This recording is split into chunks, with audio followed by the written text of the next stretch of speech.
అరుణాచల క్షేత్రంలో అత్యంత ప్రధానమైనది ఇది అని అడిగాడు గౌతమ మహర్షి పరమశివుడు. ఇక్కడ నేను చాలా తొందరగా ప్రీతి చెందేది దేనికో తెలుసా?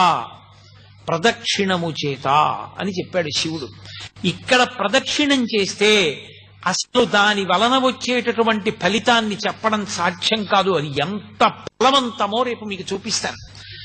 అరుణాచల గిరి ప్రదక్షిణం అంత గొప్పది. కామకోటి పీఠాధిపతులైన పరమాచార్య స్వామి తరచుగా చెప్తుండేవారు, వెళ్ళి అరుణాచలానికి ప్రదక్షిణం చెయ్యండి అంటుండేవారు. ఏదో ఒళ్ళు పెద్దదైపోయింది, బరువు ఎక్కువైపోయింది, ఏం చేయమంటారని అడిగితే ఒక ఆయన, అరుణాచలంలో 15 రోజులు ఉండి రోజు గిరి ప్రదక్షిణం చెయ్యి, ఆరోగ్యానికి ఆరోగ్యం కుదురుతుంది, బరువు తగ్గుతుంది, ఈశ్వరానుగ్రహం కలుగుతుందని చెప్తుండేవారు. అంత గొప్పది గిరి ప్రదక్షిణం. రెండవది అరుణాచల జ్యోతి. అరుణాచల జ్యోతి అంత గొప్పది.